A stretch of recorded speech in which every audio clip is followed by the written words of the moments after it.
C'est bon, vous êtes encore là? Allez, dernière présentation avant de partir faire vos premiers achats du Black Friday ou de rentrer en week-end. Je vous laisse avec notre expert qui va nous parler Black Friday.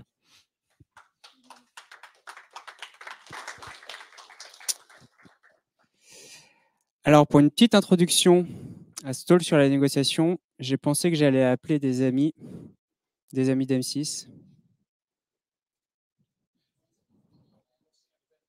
Le négociateur qu'il criait, vive le négociateur, vive le seigneur Bort. Ouais, bon, mais qu'est-ce que les marais viennent foutre là-dedans? Attendez, vous allez voir. Eh bien voilà, en échange des marais, nous ne serons pas attaqués. Comment en échange? Vous leur avez pas refilé des terres, quand même. Des terres? Peut-on seulement appeler ça des terres? Ah oui, on appelle ça des terres, oui. Qu'est-ce qui vous a pris de vendre des terres à des ennemis, vous? Ah mais je les ai pas vendues puisque je les ai cédées. Mais cédé pour combien? Eh, pour rien, contre nos vies. Ah oui, moi, franchement, j'aime autant. Mais les marteaux, c'est pas vrai! Voilà, je ne sais pas si vous êtes déjà arrivé de vous retrouver dans une situation un peu comme Bohort. Vous pensez avoir fait une super négo et en fait, vous vous rendez compte que absolument pas. Moi, ça m'est beaucoup arrivé quand j'étais petit, quand j'achetais des jeux. En fait, j'avais cette énorme frustration parce qu'à l'époque, c'est plus trop le cas maintenant, mais à l'époque, en fait, il y avait beaucoup de spécifications, notamment sur la partie graphique, le processeur et des choses comme ça. Et ben moi, je me faisais souvent avoir parce qu'en fait, le jeu que j'achetais, il tournait pas sur ma machine. Et voilà. Et je me retrouvais à avoir acheté un super jeu, pas cher, mais qui tournait pas.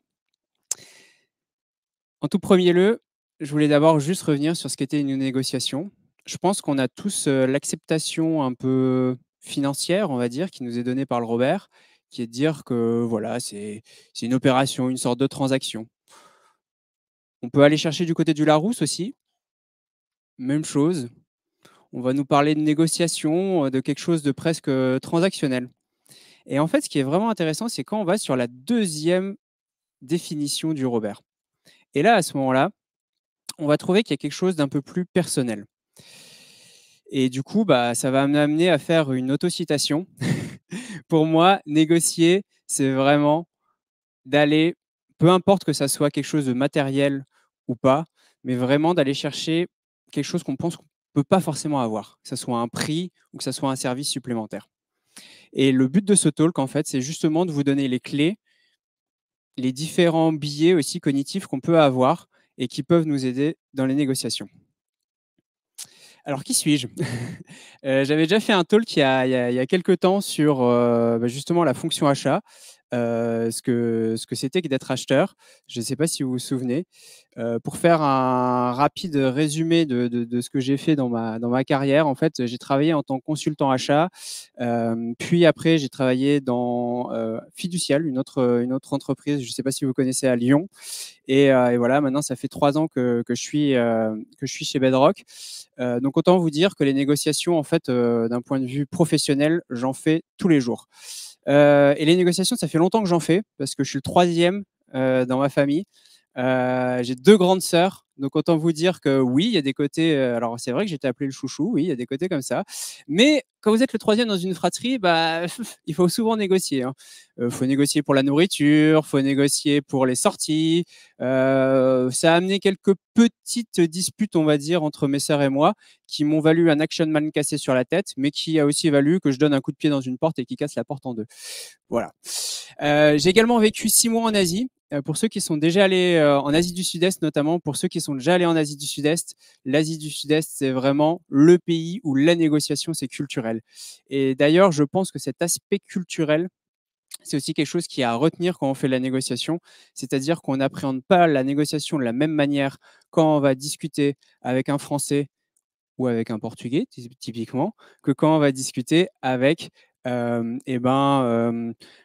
Indonésien ou un Vietnamien qui abordent les discussions de manière totalement différente. Et puis après, effectivement, mon métier d'acheteur m'amène, enfin, ou on va dire que c'est peut-être ma déformation, mais ça m'amène à être toujours à l'affût des bons plans. Alors, pourquoi négocier? Je ne sais pas si vous connaissez ce personnage, si certains d'entre vous ont vu la série animée Jumanji, qui était excellente. C'est un personnage qui a été créé pour cette série, qui s'appelle Arthur Slick.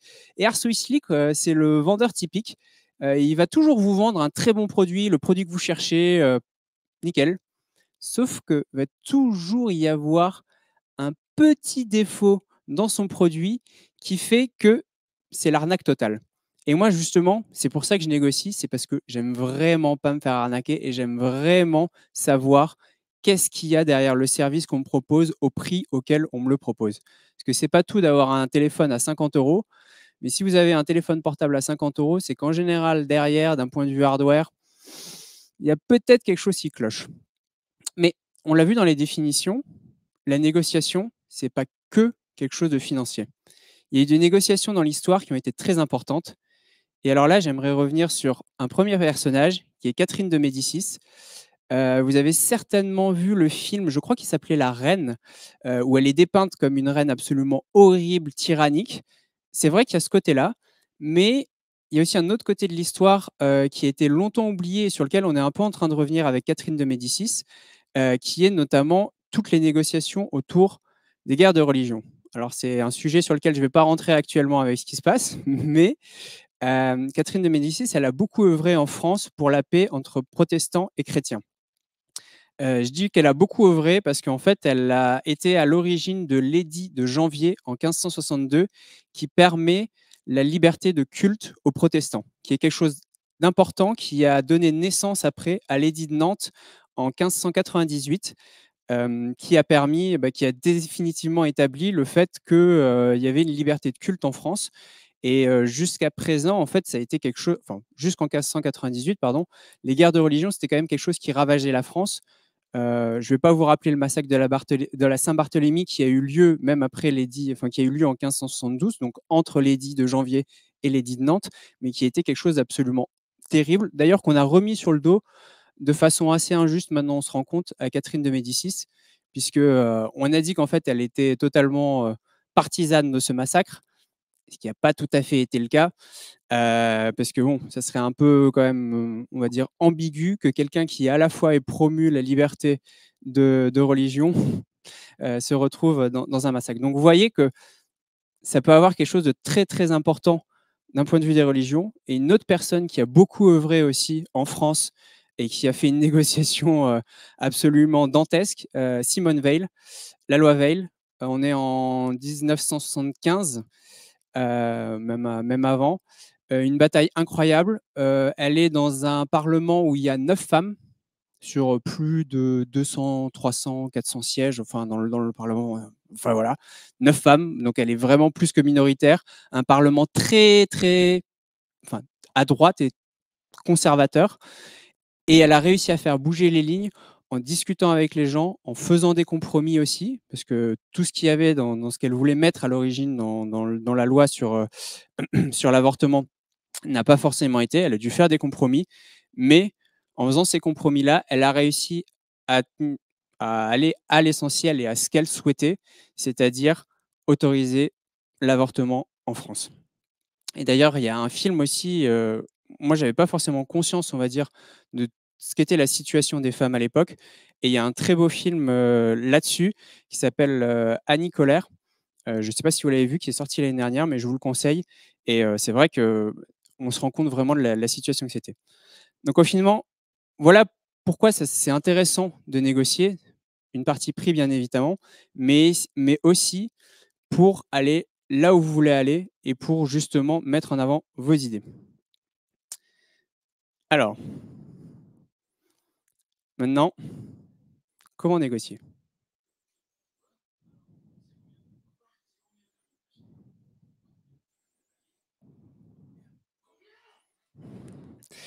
Voilà, je pense que vous connaissez, beaucoup connaissent le même, qui vient directement de la Cité de la Peur. Voilà, la question de la négociation, c'est comment on fait quand on arrive sur quelque chose qui nous paraît totalement aberrant? Comment on revient vers quelque chose de raisonnable pour nous? Alors là, je vais vous présenter, on va dire un peu tout ce qui sont mes fondamentaux à moi, sur lesquels je me base en fait pour faire des négociations. Vous allez voir que c'est assez riche, ça va un peu dans beaucoup de domaines. Là, vous avez 3 philosophes. Donc de gauche à droite, vous avez Platon, Descartes et Kant. Ce sont 3 philosophes qui ont beaucoup réfléchi sur notre rapport à autrui. Platon, la caverne. Descartes, on le connaît beaucoup aussi pour je pense donc je suis. Mais après, il a également beaucoup développé sa pensée sur les systèmes de pensée, on va dire, en société, en quelque sorte, un début de sociologie. Et Kant aussi a beaucoup réfléchi aux notions de communauté et de réflexion, on va dire, dans les interactions entre personnes. Une autre personne qui a été assez importante, que vous connaissez peut-être pas, enfin, du moins pas son visage, c'est Pierre Bourdieu. Pierre Bourdieu, c'est un sociologue. La sociologie, c'est quelque chose, cocorico, on était assez fort en France. Et en fait, l'un de ses grands acquis et une des phrases que je trouve très classe, et vous allez comprendre qu'il y a un petit jeu de mots sur classe, c'est qu'il a dit: «Le goût classe celui qui classe». Alors, waouh! Ouais, la phrase, elle est un peu dure à absorber comme ça au premier abord. Le goût classe et classe celui qui classe. Ce qui veut dire que, par exemple, si je vous dis que j'aime, la musique classique, vous allez déjà me ranger dans une petite case. Ensuite, si, vous me rangez dans une classe plutôt en haut quand je vous dis que j'aime la musique classique, et ben, ça veut dire que vous appartenez à une certaine frange de la société qui vous classe là en haut. Et en fait, cette petite phrase, le goût classe et classe celui qui classe, en fait, permet de comprendre les dynamiques qu'il y a entre les êtres humains dans une société. Et ça, en fait, c'est important en négociation parce que vous n'allez pas forcément négocier de la même manière et dire les mêmes mots en fonction de la perception que vous avez de la personne en face de vous. Et typiquement, vous vous demandez peut-être pourquoi je suis toujours en chemise et parfois avec des boutons de manchette. Et bien en fait, c'est juste pour cette petite phrase-là de Bourdieu, parce qu'en fait, si vous voulez, alors déjà, c'est quelque chose que j'aime bien, être en chemise, mais c'est également la première apparence qu'on donne qui va direct vous classer et qui va direct vous mettre quelque part. Et tout de suite, on va pas forcément avoir la même discussion ou le même rapport à autrui et les mêmes échanges si je suis en chemise que si je suis en t-shirt, comme je suis dans mes concerts de métal. Donc voilà. Alors, 2 ouvrages, très importants qui ont tous les 2 une petite, notion d'histoire. Celui à gauche, en fait, c'est Bernstein et Milza qui est une compilation un peu, hem, de, alors il y a 4 tomes, Bernstein et Milza, qui retracent l'histoire au XXe siècle principalement. C'est des livres qui sont utilisés en prépa Sciences Po, qui sont très intéressants parce qu'ils vous repermettent de balayer toute l'histoire du XXe siècle. Et ça, l'histoire, quand on voit ce qui se passe actuellement, c'est un peu quand même une roue qui tourne. Et donc, c'est toujours intéressant de savoir ce qui s'est passé pour savoir qu'est-ce qui va venir et aussi pour anticiper un peu tout ça. Le deuxième bouquin, c'est un bouquin de prépa sur lequel je me suis littéralement saigné les yeux. J'y ai passé un nombre d'heures, je pense, absolument astronomique, mais qui est très, très intéressant et qui, là, est une analyse économique et surtout historique de ce qui s'est passé entre le 19e et le 20e siècle. Alors, vous allez me dire, c'est de l'histoire. Jusqu'à présent, on est en train de partir dans plein de directions. Qu'est-ce que ça a à voir avec la négociation? Et ben en fait, tous ces éléments-là, il faut les mettre un peu dans un espèce de shaker parce que tous ces éléments-là, c'est les bases en fait de toutes les relations humaines et de tout ce qui va se passer. Donc, j'ai pas forcément le temps de tout détailler, mais je vous assure qu'en fait, il y a énormément de notions qui sont liées ou à la philosophie, ou à l'histoire, ou à l'économie dans des négociations, tout simplement parce qu'on parle de rapport humain. Et je ne sais pas si vous vous souvenez de mon précédent talk justement sur les achats, mais en fait, je vous avais cité beaucoup aussi d'expériences, typiquement l'expérience de Milgram ou le dilemme du prisonnier, qui sont en fait des expériences de sociologie et qui sont également intéressantes à remettre dans une perspective historique, c'est-à-dire de voir l'évolution des rapports humains, typiquement l'expérience du Milgram qui a été refaite, et on se rend compte que les gens, malgré ce qui s'est passé avec la Seconde Guerre mondiale, ou même ce qui se passe actuellement, en fait, les gens arrivent toujours à être aussi cruels, en fait, même si on a l'information. Ensuite, on arrive, promis, sur le dernier slide des fondamentaux, enfin presque, l'avant-dernier. Je vous ai mis en fait 2 systèmes d'analyse qui viennent directement d'écoles de commerce, qui sont plus ou moins liés à la stratégie d'entreprise et ou au marketing, et qui sont en fait, un à gauche, l'analyse SWOT. Donc SWOT, c'est pour bah, vous l'avez strengths, weaknesses, opportunities and threats, qui sont en fait une façon de catégoriser, en l'occurrence, l'entreprise que vous avez en face de vous. Et moi, je le fais souvent aussi avec l'interlocuteur pour connaître un peu en fait bah, où on va, qui on est, à qui on parle, qu'est-ce qui les intéresse vraiment dans les négociations, quels sont vraiment leurs objectifs, quels sont les enjeux pour eux de cette négociation. Ensuite, à droite, vous avez les 5 forces de porteur qui vous permettent en fait d'analyser justement une entreprise, comment elle se situe dans son environnement concurrentiel. Et enfin, pour faire plaisir à Eric, non, c'est quand même important, vous avez ce qui s'appelle les soldes intermédiaires de gestion. Les soldes intermédiaires de gestion, c'est ce qui vous permet un peu d'évaluer la rentabilité d'une entreprise. Et ça, quand vous faites de la négociation à niveau, on va dire, professionnel, ou du moins en entreprise, c'est très important parce que ça vous donne également la rentabilité de votre entreprise. Parce que c'est très bien de négocier avec quelqu'un quand vous êtes en entreprise qui vous dit moi, je vous sacrifie le prix. Mais en fait, le problème, c'est qu'en sacrifiant le prix, il sacrifie sa marge. En sacrifiant sa marge, il sacrifie son futur. Et je vous donne juste un petit aperçu de ce qui s'est passé, en fait, à la fois dans l'agroalimentaire, à la fois dans l'automobile et dans l'aéronautique. Dans ces 3 secteurs-là, on a mis des acheteurs, on leur a dit, ton seul but, c'est d'avoir le meilleur prix. Le reste, globalement, tu peux faire abstraction. Qu'est-ce qui s'est passé? Et en fait, on a fait baisser les prix, on a fait baisser les prix, on a fait baisser les prix dans l'automobile et dans l'aéronautique. Jusqu'au moment où, forcément, quand vous avez votre sous-traitant qui est en France, il commence à avoir du mal à arriver à tenir les prix. Du coup, on a délocalisé en Chine. Sauf que les prix en Chine étaient très bas à un moment, commencent à remonter maintenant aussi. Et on a vu avec le coronavirus tous les problèmes de logistique que ça peut également engendrer. Et du coup, on est en train de faire chemin arrière à relocaliser en France tout ce qu'on avait délocalisé en Chine.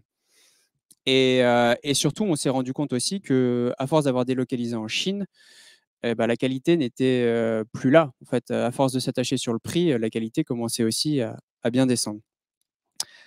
Après, le problème dans l'agroalimentaire, ça a été, on le voit très bien avec les agriculteurs, le fait de dégager des marges et des choses comme ça, ouais, très compliqué. Donc, maintenant, on va passer sur quelque chose qui est quand même beaucoup plus concret pour vous, à savoir, comment est-ce que je fais, moi, quand je suis sur un marché, pour négocier? Comment est-ce que j'arrive à en tirer le meilleur prix? Enfin, ou le mieux. Petit spoil de ce qui va suivre. La première étape, c'est d'analyser la personne qui est en face de vous. Voilà. De regarder un peu la situation, de savoir est-ce que vous avez un levier quelconque type, je ne sais pas, vous êtes plusieurs à vouloir acheter le même produit, donc vous pouvez utiliser cet effet levier-là. Ou bien, en fait, il y a quelque chose qui l'intéresse parce que, je ne sais pas, vous êtes influenceur, vous pouvez promouvoir ce produit. Enfin, voilà. Il faut vraiment analyser quelles sont, vos forces et qu'est-ce qui aussi intéresse votre partie en face. L'autre point, c'est de vous établir un objectif de prix. C'est-à-dire de vous dire, moi, je le veux à tel prix, je suis prêt, on va dire, à concéder à tel prix. Par contre, si c'est au-dessus de tel prix, ce n'est pas possible. Il faut également, et ça c'est le 3e point, et je pense que c'est le point le plus important, établir une relation de confiance. C'est-à-dire que, comme je vous disais, la négociation, c'est avant tout un rapport humain.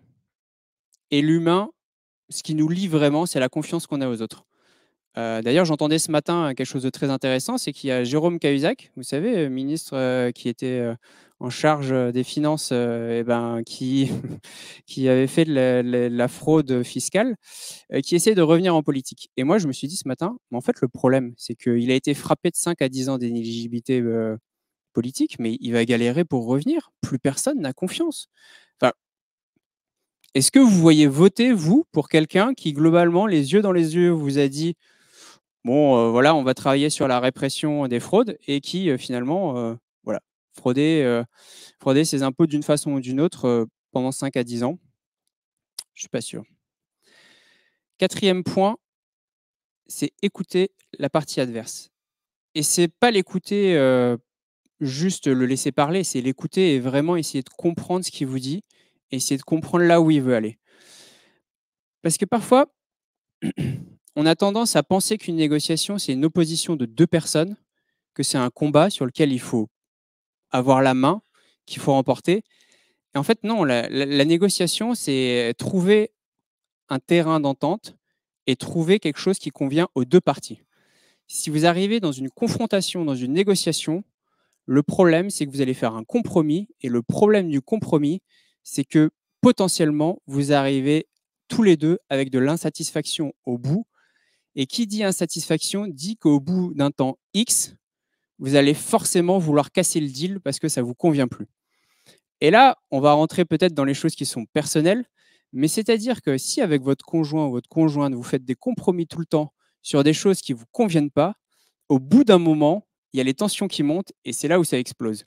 Et c'est là où c'est assez compliqué de venir dans les négociations, c'est vraiment de comprendre en fait le système de pensée de l'autre et de rentrer dans le système de pensée de l'autre. À titre professionnel, par exemple, dernièrement, on a refait une grosse négociation sur un de nos outils. Et l'idée, c'était que nous, en fait, on sait très bien que, par exemple, avec le changement de langage en Go, on va optimiser, on va dire, ce qu'on envoie comme données dans cet outil-là. Et le souci, c'est que on était en train de leur dire, globalement, on va potentiellement diviser en 2 notre trafic. Donc potentiellement, nous, on aimerait s'engager à moitié moins que ce qu'on s'engageait cette année, mais à garder quand même les mêmes prix. Et eux, forcément, en face, ils étaient là, bah ouais, mais non, enfin nous, on voit telle croissance, non, vous allez là. Et on commençait un peu à rentrer dans ce dialogue de sourds-là, jusqu'au moment, en fait, où on a réussi à comprendre, côté Bedrock, que ce qui les intéressait, c'était d'avoir une grosse reconnaissance de revenus sur cette année-là. Spoiler alert, c'est parce qu'ils se sont fait racheter par des fonds de revenus, par des fonds d'investissement, excusez-moi, peu de temps après. Mais du coup, en fait, ce qui les intéressait, c'est de dire, bah voilà, on fait une grosse reconnaissance de revenus. Et c'est ce qu'on a fait avec eux finalement. Et on a réussi à avoir un deal qui leur a convenu, pardon, le deal, et qui nous a convenu aussi. Et donc voilà. Et ça a été fait parce qu'on a vraiment essayé de comprendre ce qu'ils cherchaient dans cette négociation-là. Le dernier point, qui est un point que je redis assez souvent, que j'avais également dit dans mon précédent talk sur justement tout ce qui concerne les achats, c'est de prendre de la distance. En fait, quand vous rentrez dans une négociation, ce qui est essentiel, c'est de ne pas prendre les choses personnellement. Alors, je sais que c'est compliqué en fonction de négociation. Je pense que si on reprend l'exemple de Simone Veil, ça a été très compliqué. On voit que Bohort aussi, lui, il prenait les choses très personnellement parce qu'il se voyait comme un sauveur et puis surtout, il voulait pas mettre sa vie en jeu. Mais en fait, il faut essayer de prendre du recul pour justement réussir à revenir à ce principe-là, qui est le deuxième principe, qui est de se fixer un objectif. En fait, c'est difficile de rester sur cet objectif ou du moins d'avoir un objectif objectif si on n'a pas pris du recul dans tout ça. Et je pense que c'est pour ça aussi que les accords Toltec sont pour moi, enfin du moins ce point-là des accords Toltec est important. C'est parce qu'en fait, quand vous vous rendez compte que les choses qu'on vous dit sont souvent pas personnelles et que vous vous détachez un peu de ce côté un peu affectif, enfin en quelque sorte de la négociation, eh ben, vous allez beaucoup plus loin et vous arrivez justement à remonter les étapes, à écouter l'autre, à établir une relation et à avoir un objectif et aussi à analyser de façon objective. Maintenant, rentrons dans le vif du sujet. Les techniques de négociation. Bon, ça, c'était les techniques du Moyen-Âge, on va dire quand même. Des négociations faciles et rapides, mais pas sans tâche. On va tout de suite aussi débunker un point. Mentir dans une négociation, c'est une très, très, très, très, très mauvaise idée. Parce que vous allez rompre cette relation de confiance. Et là, à partir du moment où la confiance est rompue, compliqué. Compliqué de revenir là-dessus. Mais, et là on va lancer une prochaine vidéo. Qui dit ne pas mentir ne dit pas forcément ne pas.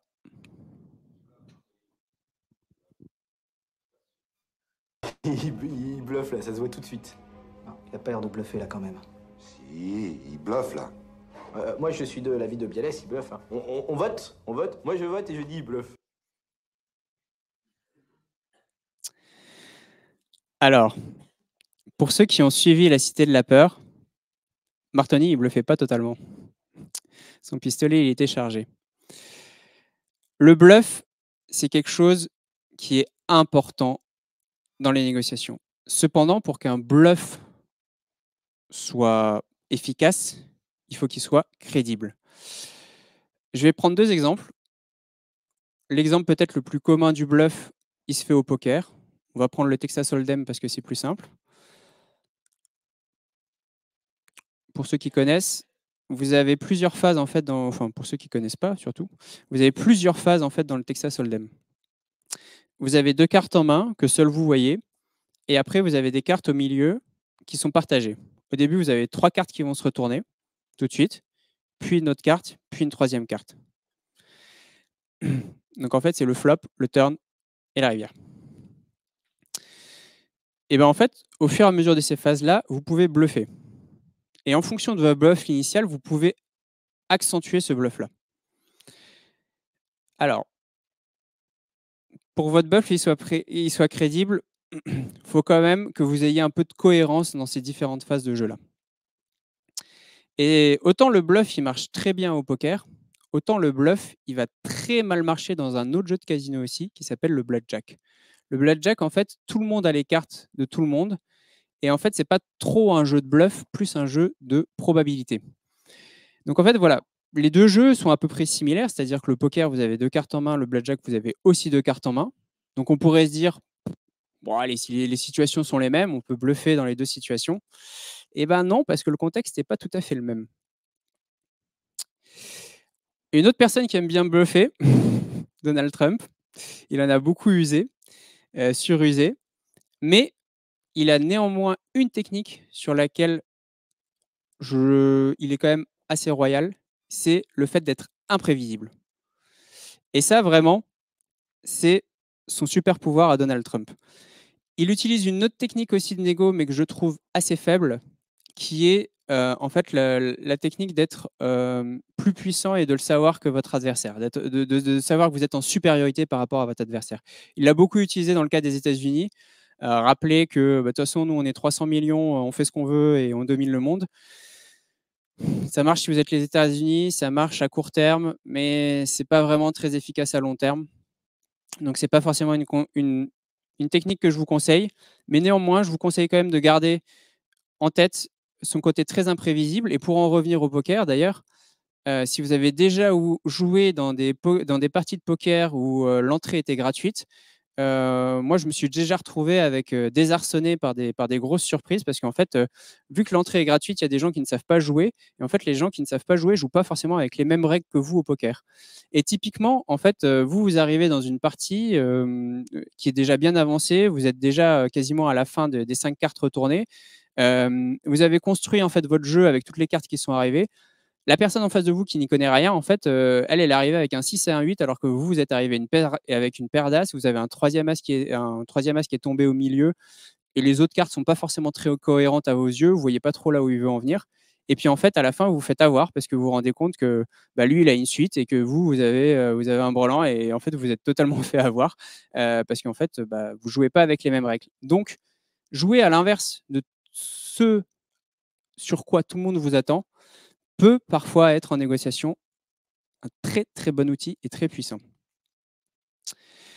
Et enfin, le dernier point, qui est peut-être le point le plus intéressant, c'est la méthode Ackermann qui a été développée par un professeur de négociation qui est à Harvard, et en fait qui est une méthode de fixation de prix.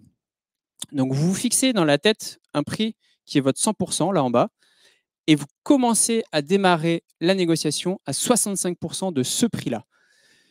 Et au fur et à mesure, en fait, vous allez remonter. Donc, vous allez passer de 65 à 85, puis après de 85 à 95, puis après de 95 à 100% de ce prix-là. Enfin, du coup, à atteindre ce prix-là cible.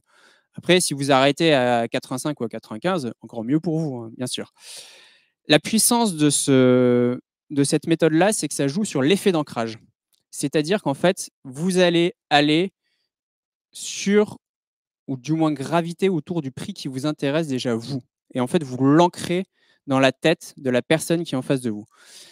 Effectivement, il y a peut-être un peu de manipulation dans l'affaire. Mais bon, on a dit que le bluff était accepté quand même en négociation. L'autre point assez puissant de cette méthode-là, c'est que si vous remarquez, quand vous passez de 65 à 85, puis de 85 à 95 et de 95 à 100, à chaque fois, vous diminuez par 2 la marge d'augmentation, ce qui donne l'impression à la personne en face de vous que vous cédez de plus en plus et que ça devient de plus en plus compliqué pour vous d'aller là où vous allez. Et donc, du coup, elle a presque l'impression qu'elle est en train de vous dépouiller, alors que ce n'est pas forcément le cas. Alors, pour information, c'est une méthode qui est utilisée dans les deux sens, c'est-à-dire à la fois du côté acheteur et à la fois du côté vendeur. On joue souvent autour de ça. Après, il y a des moyens quand même assez rapidement de le détruire, mais voilà. Un autre point et un autre avertissement par rapport à cette méthode-là, c'est que pour le coup, en fait, votre 65% ou plutôt votre 100%, il faut quand même que ça soit réaliste. Allez pas diviser par 3 le prix si vous savez que ce n'est pas possible. Et allez pas aller chercher encore 65% de se diviser par 3. Il faut quand même, et je le rappelle, analyser un peu la situation et mettre des objectifs un peu cohérents en fait par rapport à ça. Mais néanmoins, dans vos négociations Le Bon Coin ou Vinted ou autre, ouais, c'est une méthode qui peut être assez efficace. Promis, on arrive sur la fin. Je vais vous faire un petit récap de tout ça. Ouais, j'adore OSS 117 aussi. Pour moi, les points importants pour une négociation, ils se résument sur ces 4 points-là. Se préparer. Et se préparer, ça va être à la fois des différents outils qu'on peut utiliser, mais également se préparer mentalement. Une négociation, c'est jamais totalement innocent, on va dire, au sens où voilà, il y a quand même beaucoup de paramètres à gérer, il y a beaucoup de choses. Il peut y avoir l'imprévu. Donc en fait, vous ne pouvez pas y aller la fleur au fusil en vous disant bah, on verra bien. C'est là en général où ça peut mal se passer. Il faut arriver détendu. Je vous rappelle, on est des êtres humains. Et d'une certaine façon, j'ai toujours eu la sensation qu'on avait une sorte de 6e sens. C'est-à-dire que si vous avez en face de vous quelqu'un qui est tendu, ça va vous tendre. Et typiquement, c'est l'une des raisons pour lesquelles moi, j'aime absolument pas le terme de dire on va lui tordre le bras dans une négociation. J'ai fait beaucoup de sports de combat. Si vous voulez tordre le bras quand on est entre adultes consentants sur une surface de combat, ça ne me dérange pas. Quelqu'un qui essaye de me tordre le bras dans la rue, je le neutralise. Donc, autant vous dire que si vous arrivez déjà en vous disant je vais lui tordre le bras, en fait, vous allez déjà arriver dans une espèce de notion de tension en fait, dans cette affaire. Et vu que vous allez être tendu, bah, ça va être un peu comme les... Je ne sais pas si vous avez déjà remarqué les chiens, en fait. C'est un peu comme ça qu'ils fonctionnent, en fait. Ils ressentent, les chiens ou d'ailleurs les chevaux aussi, c'est la même chose. Ils ressentent en fait que vous êtes tendu. Et le fait que vous êtes tendu, ça va les tendre aussi. Et du coup, bah, en fait, vous allez faire que escalader et être dans une espèce de guerre froide avec cette personne en face de vous. Et ça va amener nulle part. Le 3e point, c'est d'écouter ce qu'on vous dit dans la négociation. Et alors, l'écoute, elle est passive et active, on va dire. Il y a écouter en fait ce qu'effectivement les mots que prononce votre interlocuteur, mais il y a également tous les signes qu'il va faire, tous les gestes, son attitude. Tout ça, en fait, c'est une écoute globale qui fait que vous allez voir si là, ça commence à devenir compliqué, ça commence à le tendre. Est-ce que c'est ça? Ah, là, je sens qu'au contraire, justement, il commence à venir un peu vers moi. Ah, c'est peut-être ça qu'il attend, en fait. Et c'est pour ça qu'en fait, moi, je trouve toujours très important le fait de ne pas désintermédier certains échanges. C'est très bien le télétravail, c'est très bien les visios et autres, mais en fait, je ne sais pas si vous vous êtes rendu compte, mais échanger avec quelqu'un en physique, en face à face, être dans la même pièce, l'échange, il est beaucoup plus riche que quand vous êtes à distance. Alors, du moins, ça, c'est ma vision à moi des choses. Et autant quand on a beaucoup discuté avec quelqu'un, il n'y a pas de souci pour passer, pour avoir un coup de fil et autres. Autant dans les premiers échanges, de ne faire que à distance, en fait, c'est compliqué parce que justement, il n'y a pas ce côté un peu animal sur lequel, pour moi, on a besoin d'avoir l'autre. Et on n'écoute pas, en fait. Alors, je dis que c'est de l'écoute, mais c'est de l'écoute physique, en fait. Ça devient très, très compliqué, je me rends compte. Mais ouais, c'est cette écoute, en fait, du langage et du langage corporel de l'autre. Et ça, c'est assez important. Et justement, c'est quelque chose sur lequel moi, j'aimerais bien aller aussi, qui est la programmation neurolinguistique.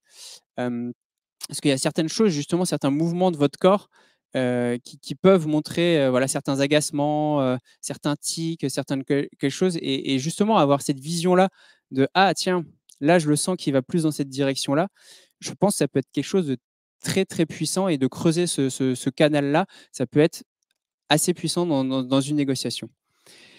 Et le dernier point, c'est de varier les techniques. J'ai parlé de Donald Trump.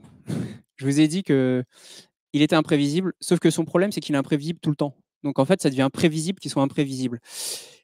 Et c'est là où ça pêche un peu, en fait, sa négociation. Une très bonne négociation, j'en reviens un peu sur mon histoire de poker, ça va être de varier les techniques. Si vous bluffez tout le temps, en fait, au bout d'un moment, au poker, tout le monde va savoir que vous bluffez, et puis tu bluffes Martoni. Hein. Bonjour, au revoir. Non, en fait, il faut savoir le faire avec parcimonie.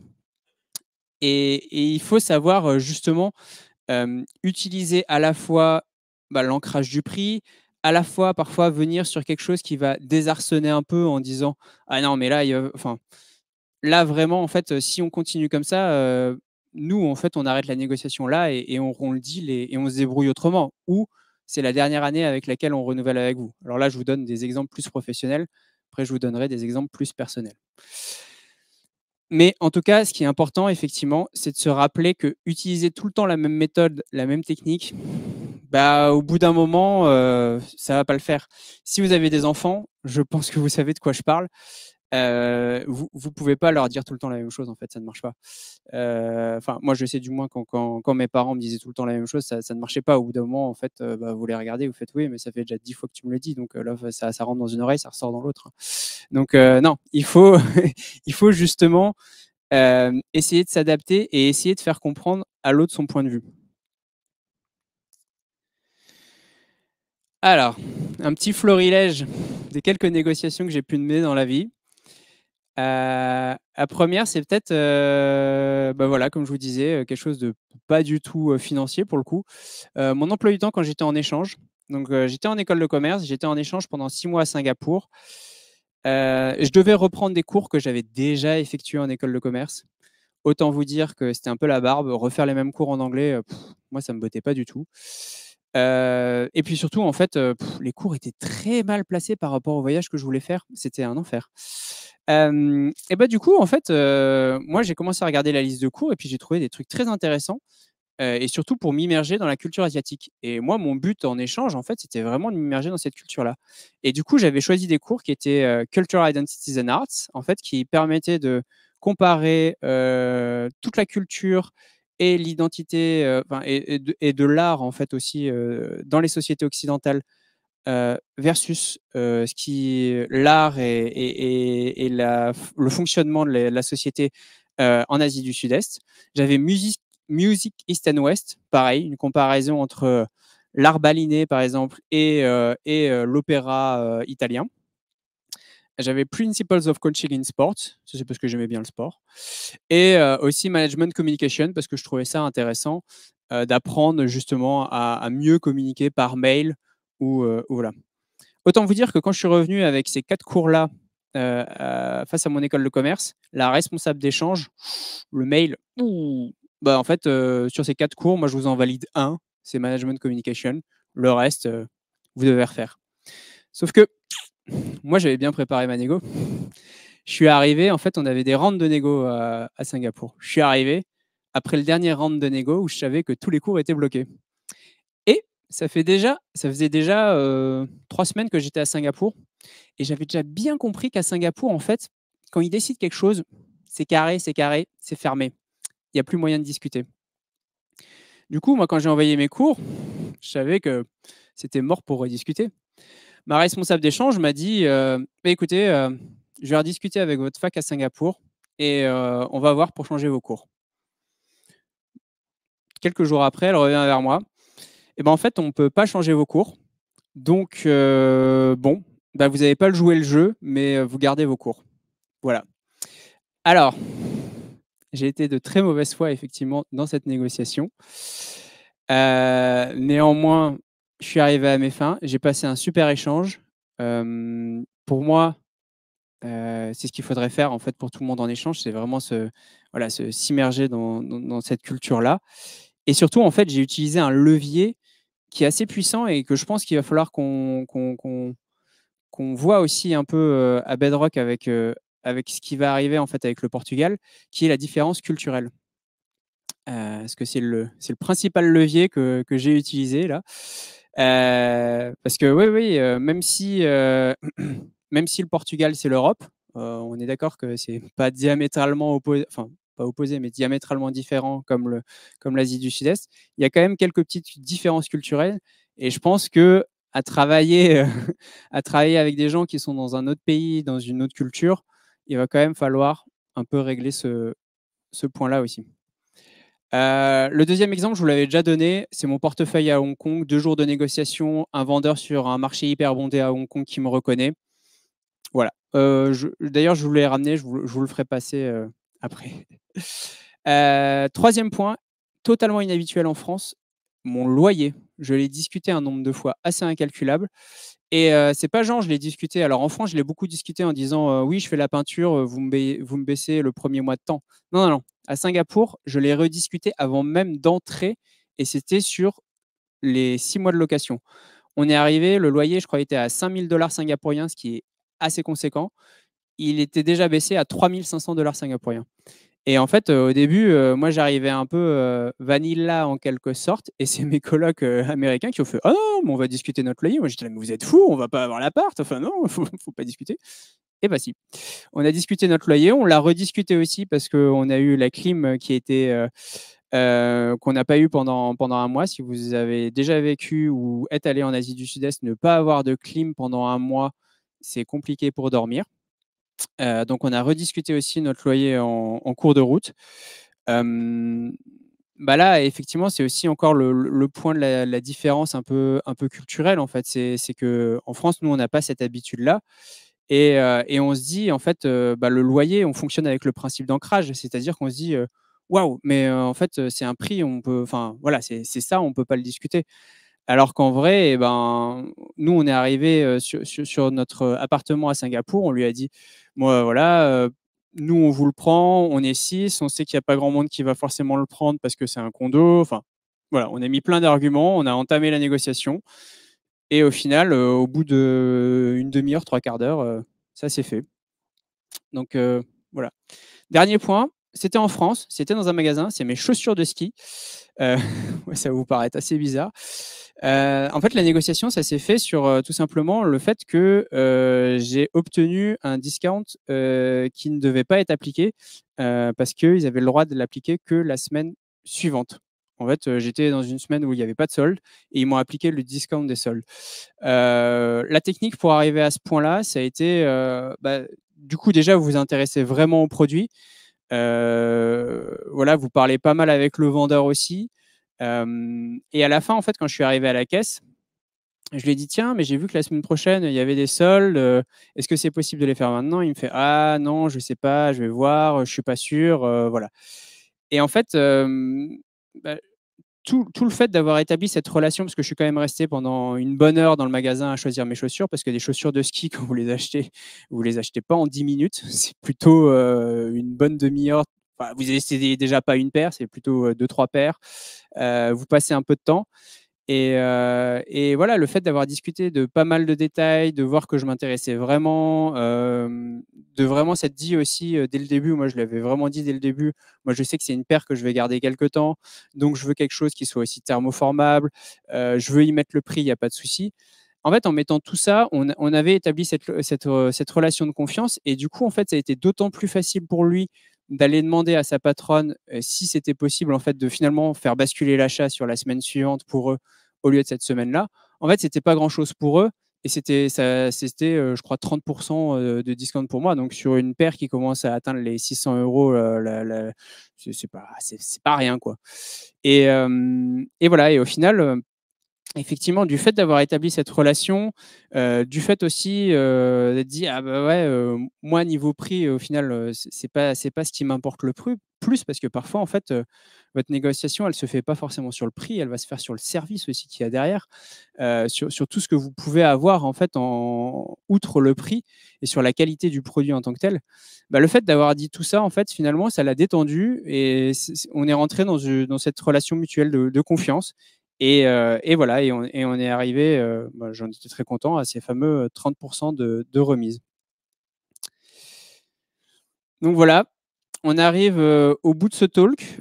Si j'ai pas forcément été très précis sur toutes les notions de négociation ou sur tous les fondamentaux, n'hésitez pas à poser des questions. En remerciement de ce talk, je voulais remercier Sarah parce que c'est vrai que c'est un talk que j'ai monté assez rapidement, on va dire, et sur lequel elle m'a pas mal aidé pour les répétitions. Je voulais également remercier aussi Guillaume et Sébiane avec qui on a fait tous les essais vidéo et tout, parce que faut voir que quand on diffuse une vidéo dans l'audito, après, il faut la rediffuser aussi sur Internet, sur les internets, donc c'est un peu plus compliqué. Voilà, n'hésitez pas à soumettre vos talks. Je pense que c'est toujours quelque chose d'intéressant. N'hésitez pas à demander aussi l'aide à l'équipe du LFT si vous voulez répéter vos talks, parce que effectivement, plus un talk est répété, meilleur il est. Et bah, si vous avez des questions, n'hésitez pas non plus.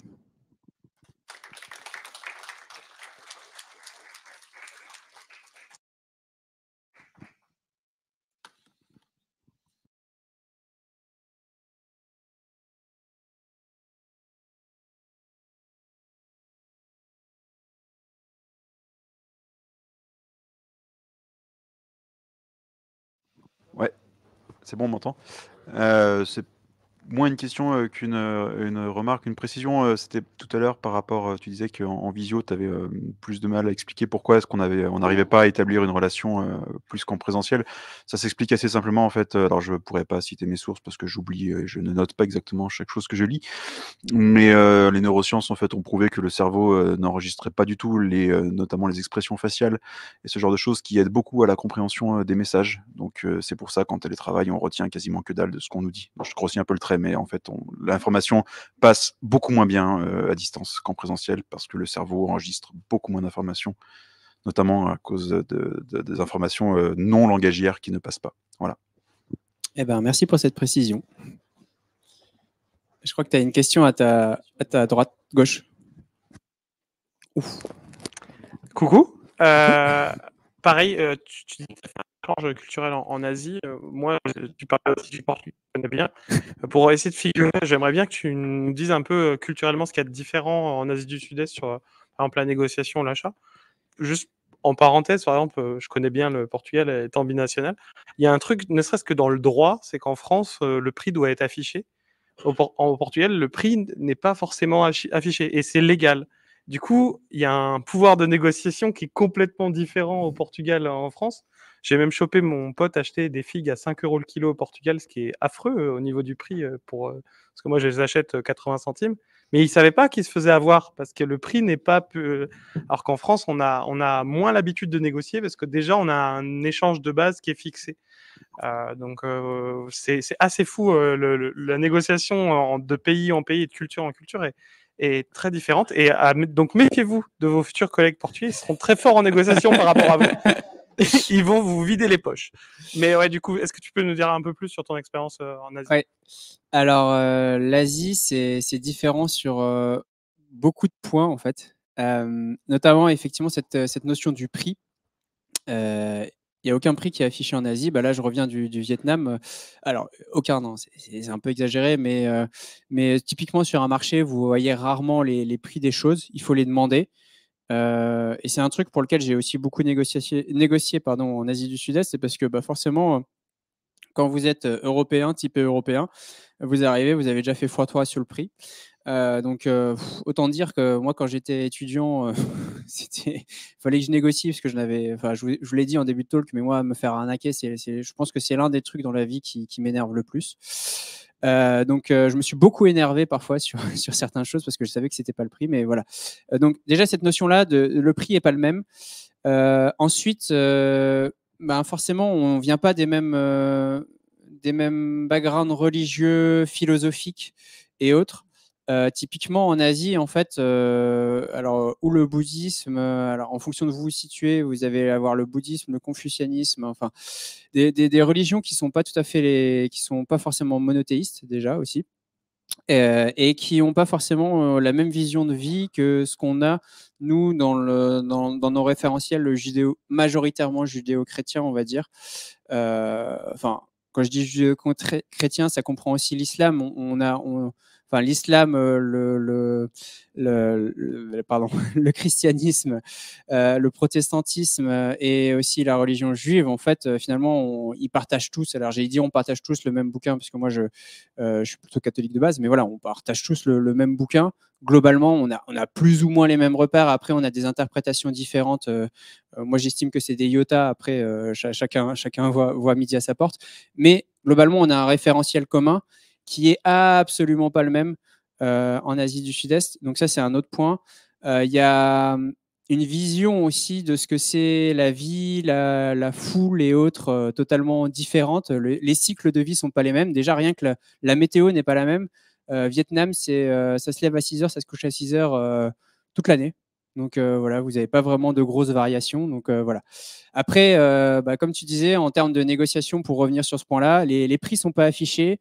C'est presque attendu que vous allez négocier, en fait. Et donc, du coup, ce que tu revenais par rapport à ton kilo de fixe, c'est ça qui est très intéressant quand vous allez, et ça revient un peu sur ce que je vous disais sur le fait de préparer une négociation. Quand je suis allé au Vietnam, mon père voulait absolument ramener du poivre du Vietnam. Moi, l'expertise en poivre, zéro. Du coup, savoir qu'est-ce que ça vaut un kilo de poivre au Vietnam, compliqué. Heureusement, les internets sont là. J'ai regardé sur Internet combien ça vaut le prix au kilo de poivre. On voit qu'à la ramasse sur les marchés, en gros, ça se négocie à 70 000 dong le kilo. Pour vous donner un exemple, combien ça vaut 70 000 dong? Ouais, ça peut paraître énorme. Et en fait, non, parce que 1 euro, ça vaut 25 000 dong. Donc, autant dire que 70 000 dong, ça vaut 3 euros. Si vous voyez quel prix vous achetez le poivre en France, vous pleurez, je pense. Mais voilà. Du coup, on est arrivé avec ce référentiel-là, avec mon père, quand on est allé sur les marchés pour négocier le prix du poivre. Premier intermédiaire qu'on voit, il nous dit 200 000 dong le kilo. On le regarde, on fait non. On essaie de négocier, il nous fait non. À ce moment-là, s'il nous dit qu'il ne veut pas négocier, on ne va pas négocier, on part et on va aller et on en a cherché un autre. Et au final, on a trouvé, on n'a même pas fait 10, je crois que c'est le deuxième, qui nous avait pris un prix à 100 000 dong. J'ai fait un calcul rapide dans ma tête. Vous l'avez à 70 000 en prix de gros. Vous rajoutez 30 000. Est-ce qu'on est vraiment à 1 euro près? Pas forcément. Allez hop, c'est parti pour un kilo de poivre à 4 euros. Donc voilà. Donc du coup, en fait, voilà, c'est ça aussi au Vietnam, c'est que la négociation est très facile. Enfin, au Vietnam et dans toute l'Asie du Sud-Est, la négociation est facile, elle est attendue. Elle peut se faire sur un peu tout et n'importe quoi.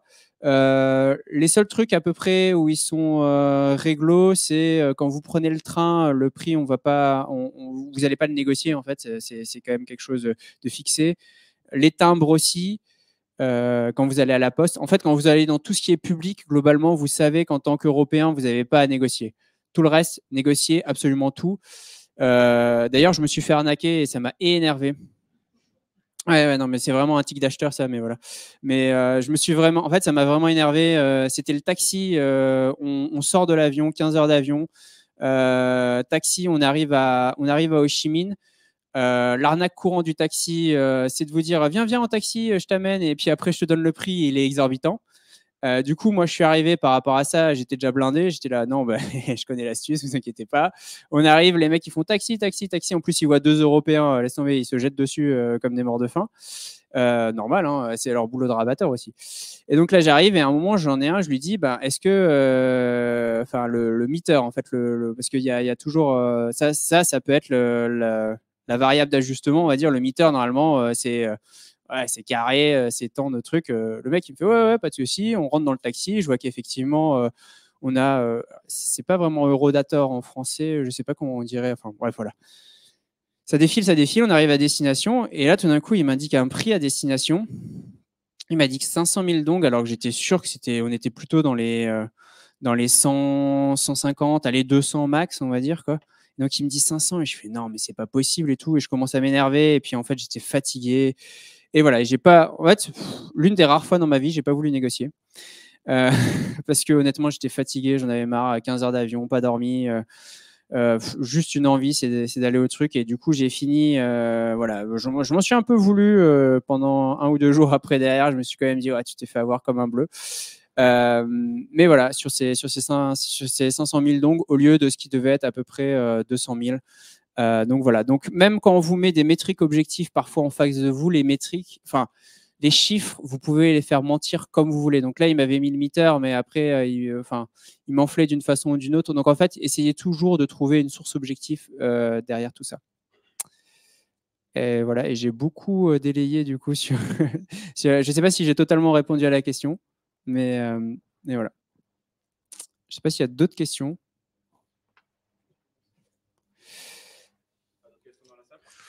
Si j'ai une question, tu parlais tout à l'heure de la stratégie de faire n'importe quoi et que ça pouvait marcher. Justement, ma question, c'est vraiment une stratégie ou on va dire statistiquement, ça ne marche pas et du coup, alors, si j'ai dit n'importe quoi, je me corrige. C'est pas n'importe quoi, c'est surprendre et désarçonner. Faire n'importe quoi, bah non, ça va pas marcher parce que en fait, justement, l'interlocuteur en face de vous, il va se rendre compte que vous faites n'importe quoi, il va vous prendre pour un guignol. Donc ça ne marche pas. Par contre, désarçonner la partie en face de vous, oui. Et ça, c'est très puissant. Et d'ailleurs, c'est quelque chose sur lequel moi, je fais beaucoup de négociations avec Yann notamment, et c'est quelque chose sur lequel on s'amuse mutuellement. C'est un peu à toi, à moi. Une fois, c'est lui qui le fait, une fois, c'est moi qui le fais. Et c'est quelque chose que j'aime bien faire de façon globale, désarçonner un peu les personnes qui sont en face de moi. Parce que justement, en fait, tout d'un coup, en fait, la personne est sur un certain pied, une certaine stabilité, on va dire, une certaine certitude. Et vous arrivez, vous commencez à scier un pied, et du coup, ça vacille un peu comme ça. Et vous voyez qu'en fait, il ne sait pas trop si c'est à boire ou à manger ce que vous lui donnez. Et du coup, non, ça, c'est puissant. Mais après, encore une fois, faut absolument pas le faire tout le temps. Et faut le faire. Enfin, quand vous faites ça, faites-le de façon bienveillante. En fait, faut pas. Enfin, voilà. Mais oui, non. Alors, faire n'importe quoi, ça ne marche pas. Désarçonner, ça marche. Le faire tout le temps, ça ne marchera pas. Parce que, comme pour Trump, au bout d'un moment, on va se rendre compte que vous faites tout le temps, que vous utilisez tout le temps cette méthode, donc ça va être inefficace. C'est comme les antibiotiques, si vous en prenez tout le temps, ça marche plus. Voilà, petit message de prévention. Merci beaucoup.